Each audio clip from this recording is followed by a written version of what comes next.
I was sprawled across my living room couch that night, a mug of chamomile tea cooling in my hand, when the flicker of a light caught my eye. It came from across the street, Mason's place. His curtains hung wide open, framing the soft glow of his living room like a stage set just for me. I straightened up, peering through the blinds. He wasn't alone. A woman stood there, tall, elegant, maybe 40, slipping her jacket off her shoulders. It slid to the floor in a slow, practiced motion, and she stepped closer to him, her fingers brushing his chest. Mason didn't flinch. He just stood there, broad and steady, like he'd seen this play out 100 times before. "Ella!" I called, keeping my voice low but sharp enough to cut through the quiet. My sister shuffled in from the kitchen, her hair a messy tangle from dozing off with a book. She rubbed her eyes, still half lost in whatever novel she'd been buried in. "Get over here. You've got to see this." She wandered over, barefoot and skeptical, peering past me through the window. "What now, Grace?" Then she froze. Her breath hitched as she spotted them. Mason and the woman, locked in their little world. The woman pressed herself closer, her hands sliding up his arms, synderesis, tracing along his jawline before he guided her hips, pulling her in tight. The street lamp outside buzzed faintly, casting long shadows across our floorboards as Ella and I stood there, pressed against the cool glass. "He's at it again," I said, a grin tugging at my lips. "Look at her, she's practically melting already." Ella's eyes widened, her fingers clutching the edge of the blinds. "Grace, we shouldn't—" "Oh, come on," I teased, nudging her shoulder. "You're not curious? Every woman who walks through that door leaves looking like she's been turned inside out, dazed, shaky, like she's seen something she can't unsee." Through the window, the woman's head tilted back, her hair spilling over her shoulders like dark silk. Mason leaned in, whispering something that made her laugh, a soft, throaty sound we couldn't hear but could feel. Then she went quiet, her lips parting as he lifted her leg, hooking it gently around his waist. Her fingers dug into his shirt, clinging like he was the only thing holding her up. Ella shifted beside me, her toes curling against the hardwood. "This is crazy," she muttered, but her eyes didn't budge. "Crazy's an understatement," I said, my voice dropping low. "They strut in all bold, laughing, flirting, and stumble out like they've just woken up from a dream they'll never shake." The crickets hummed outside, a steady drone against the stillness of our house. Mason moved like he had all the time in the world, calm and deliberate, while the woman trembled, her knees buckling before she even tried to stand. Ella's breath fogged the glass, and I couldn't help but smile. Whatever he was doing over there, it was working, and I wasn't about to look away. I couldn't peel my eyes away from the window, and neither could Ella, though she'd never admit it. Across the street, Mason had the woman pinned against the wall now, her back pressed flat as his hand braced beside her head. The faint glow from his lamp outlined them perfectly. Her curves, his frame, like some late-night shadow play meant just for us. He leaned in close, his lips brushing her ear, and whatever he said turned her laugh into a soft, broken gasp. One of her legs lifted, guided by his hand, until she was half wrapped around him, her skirt riding up just enough to hint at what came next. Ella shifted beside me, her shoulder bumping mine as she adjusted her stance. "Grace, we should stop," she whispered, but her voice was thin, unconvincing. She didn't move an inch. "Stop?" I grinned, my breath fogging the glass. "Not a chance, look at that. He's barely trying, and she's already gone." Through the open curtains, the woman's hand slid up his back, clutching at his shirt like it was her lifeline. Mason stayed calm, his movements slow and sure, like he'd memorized every step of this dance. Then he turned her around, smooth as anything, and she gripped the windowsill, her knuckles whitening. Her head tipped back, hair tumbling loose, and her knees shook before she even moved again. I could see the tension ripple through her, the way her shoulders tightened, then slackened, like she was surrendering to something bigger than herself. "Is that the same one from Tuesday?" Ella asked, her voice barely above a whisper. She hugged her arms tighter around herself, but her eyes stayed glued to the scene. "Nope," I said, leaning closer to the window. "New face? Fourth one this month, maybe fifth. I've lost count." Ella shook her head, her messy bun wobbling. "This is crazy." "Crazy doesn't cover it," I shot back, my voice low and sharp. They walk in all confident, heels clicking, tossing their hair, and leave, like they've been through a storm they'll never forget. Look at her. She's not even fighting it. The woman's fingers flexed against the sill, her mouth dropping open as Mason pressed closer. He barely shifted, but whatever he was doing sent her reeling. Her legs trembled, her back arched just enough to show she was lost in it. The street outside was dead quiet, save for the faint rustle of leaves in the breeze. But inside his house, it was like time had stopped. Ella's breath came faster now, fogging the pain in little bursts, and I caught the flush creeping up her neck. "You're blushing," I teased, nudging her again. "Admit it, he's impressive." "Kind of," she mumbled, her eyes darting away for half a second before snapping back.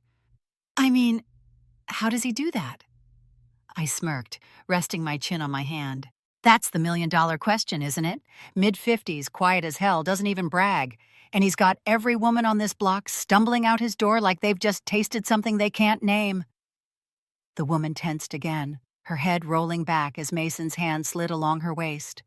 Her jaw went slack, eyes fluttering shut, and I swear I could feel the heat from here. Ella turned her face away, flustered, but I stayed put, grinning like a kid who just found the best show in town. The next morning, I stood in the kitchen, sunlight spilling across the counter as I poured myself a coffee. The steam curled up, mixing with the faint scent of toast Ella was nibbling on the couch.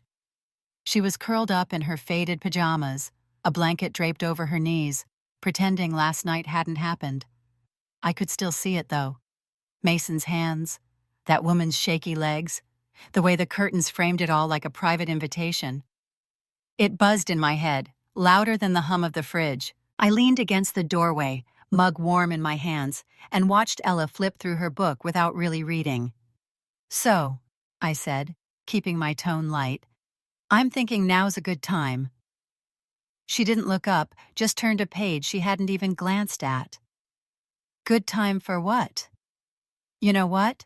I said, taking a slow sip.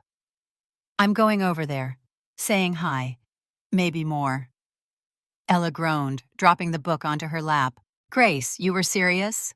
"Completely," I said, setting the mug down with a soft clink. I crossed my arms, leaning harder against the frame. "Last night sealed it. I've seen it too many times now. Those women, that look. I need to know what's behind it." She pulled the blanket up to her chin, her eyes narrowing. "You can't just knock on some guy's door because you liked what you saw through his window." "First of all," I said, grabbing my keys from the counter and twirling them around my finger, "it's not just what I saw. It's what I've seen over and over, consistently. The man's a walking riddle, and I'm done guessing." Ella yanked the blanket over her head, her voice muffled. "I'm not going." "You don't have to do anything," I said, stepping closer. "Just come with me, back me up. Maybe pretend I'm borrowing a ladder or something." She peeked out, one eye glaring at me. "Why do you even want me there?" "Because," I said, crouching down to her level, "you'll either keep me from doing something too wild, or you'll egg me on to do something stupid. Either way, it'll be fun." She rolled her eyes, but I saw the crack in her armor, the way her lips twitched, fighting a smile. "You're out of your mind," she muttered, tossing the blanket aside and standing up. Her arms stayed crossed tight, like she could shield herself from whatever I was dragging her into. "Always," I said, tossing her a hoodie from the chair. "But admit it, you're wondering too." She didn't answer, just tugged the hoodie over her head, her hair spilling out in a messy wave. I grinned, feeling the anticipation settle in my chest. Not nerves, just a steady hum of excitement. The keys jangled in my hand as I headed for the door. Ella trailing a step behind, her sneakers scuffing the floor like she was still deciding whether to bolt. Outside, the morning air was crisp, the street quiet, except for a distant lawnmower. Mason's house loomed ahead, curtains still wide, daring us to cross the line. I didn't look back. I knew Ella was with me, whether she liked it or not. My heart thudded as we crossed the street, the asphalt cool under my boots. Ella lagged a step behind, her hoodie pulled tight around her like a shield. I didn't hesitate, just marched up to Mason's door and knocked, the sound sharp against the morning quiet. The door creaked open almost instantly, and there he was, barefoot, hair still damp from a shower, his flannel shirt unbuttoned halfway down his chest. He looked at us, calm and steady, like he'd been expecting this exact moment. His eyes flicked from me to Ella and back again, a faint smile tugging at his lips, as if he'd already pieced us together. "Hey," I said, keeping my voice light and easy. "We were just passing by. Thought we'd introduce ourselves. I'm Grace, this is Ella." I nodded over my shoulder, where Ella stood rigid, arms crossed so tight her knuckles paled. Mason leaned against the frame, his gaze steady. "I know. You're the ones with the good view." I smirked, brushing a strand of hair behind my ear. "Caught us, huh?" "Hard not to," he said, his voice low and smooth. "Curtains don't hide much." He stepped aside, gesturing us in with a tilt of his head. We walked into his house, the air warm and thick with the scent of cedar and a hint of bourbon. A slow guitar riff drifted from somewhere deeper in, soft and steady, like it had been playing all night. On the counter, 2 glasses sat waiting, one already poured with something amber, the other empty. I raised an eyebrow, glancing at him. "Expecting someone?"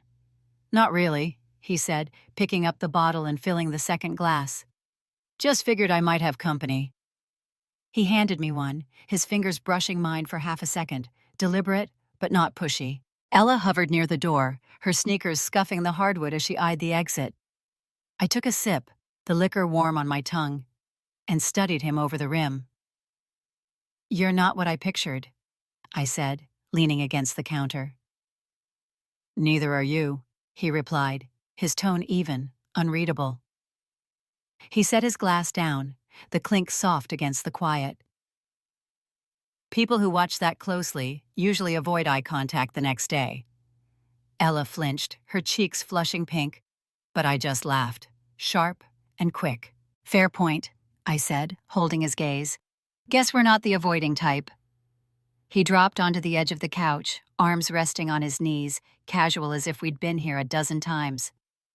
"You can go anytime," he said, glancing at Ella with a gentleness that surprised me. "No pressure." She didn't answer, just shifted her weight, her eyes darting between us. I stepped closer, leaning against the back of the couch, close enough to feel the heat off him. "You get a lot of fake excuses at your door?" I asked, twirling the glass in my hand. Mason looked up, his smile slow and sure. "I leave the curtains open for a reason." I didn't back off.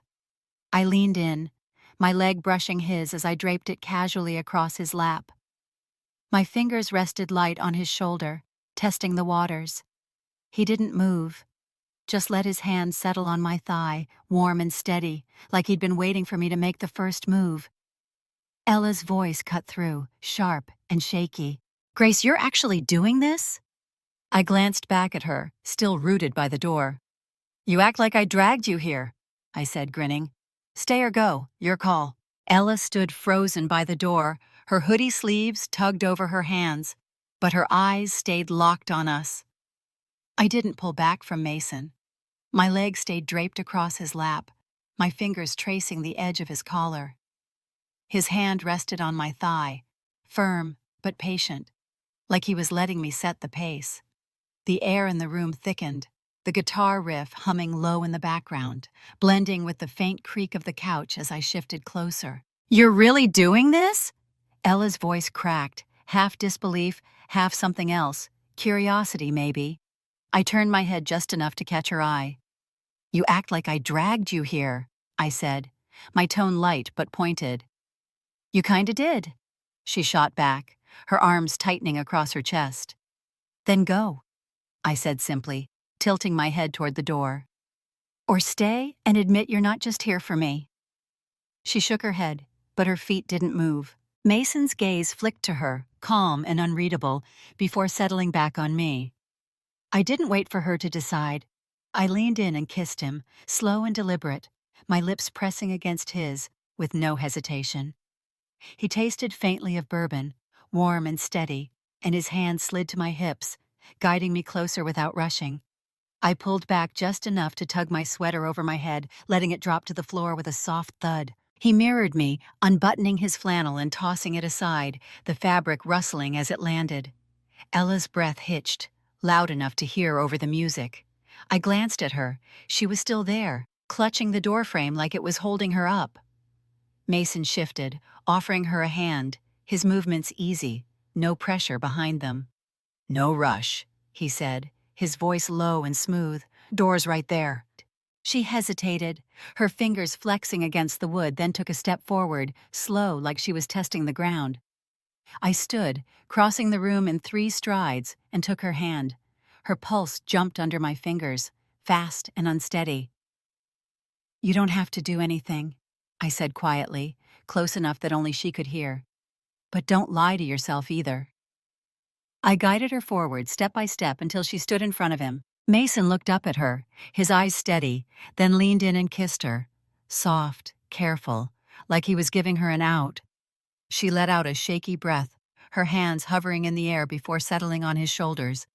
After a heartbeat, she pulled back, her face flushed, her chest rising fast.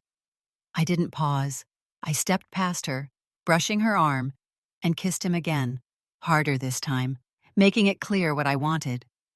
His hands found my waist, steady and sure, pulling me in until I was pressed against him. I reached for the hem of my shirt, peeling it off slow, and he followed, shedding his undershirt like it was nothing. The air hit my skin, cool against the heat building between us. I moved closer, hands resting on his chest, feeling the shift in his breathing, deeper now, rougher. Behind me, Ella's shoes scuffed the floor. I didn't turn, but I heard her step closer, her hoodie slipping off her shoulders with a whisper of fabric. Mason's hand reached out again, and this time she took it, her fingers trembling but not pulling away. I straddled Mason on the couch, the cushions sinking under my knees as I settled over him. His hands gripped my hips, firm but unhurried, guiding me into a slow, steady rhythm. My fingers dug into his shoulders, feeling the tension coil beneath his skin. He leaned in, his lips brushing my collarbone, sending a shiver down my spine that tightened everything in me. I tilted my head back, breathing through the heat building in my chest, letting it roll through me like a wave I didn't want to stop. Ella knelt nearby, her knees pressed into the rug, watching with wide eyes that flickered between hesitation and something bolder. Mason's gaze shifted to her, calm and inviting, and he beckoned her closer with a nod. She inched forward, then climbed into his lap when I slid off, her movements tentative but growing surer. His hands steadied her at the waist, one sliding to her back as she adjusted, her breath catching when she found her place. She closed her eyes, letting gravity pull her down, and shifted slow, testing the feel of him. "You're good at this," I said, my voice rough as I leaned against the armrest, watching them. "Practice helps," he replied, his tone low and even, a faint smirk tugging at his lips. Ella's hands gripped his shoulders, her nails pressing in as her rhythm picked up. Her breath turned uneven, sharp little gasps that matched the way her body moved. Stronger now, more certain. I reached out, brushing a hand along her spine, feeling the heat radiating off her. She tensed, her head falling against his chest, her back arching just enough to show she was close. Mason held her steady, his grip firm, then stood, lifting her in his arms like she weighed nothing. He carried her to the cushions and lowered her gently, her hair fanning out across the fabric. He turned to me then, his eyes dark and focused. I was already waiting, facing away, my hands braced against the back of the couch. He stepped behind me, his hands sliding to my hips, pulling me into him with a pace that took over fast. My breath came shallow, catching in my throat as he moved, steady, deliberate, every shift pushing me closer to the edge. I gasped, my fingers clawing at the upholstery, my balance wavering as the pressure surged through me. It hit hard and fast, shaking through my legs, and I leaned forward, eyes shut, barely holding myself together. Ella lay nearby, her chest heaving, watching through half-closed eyes.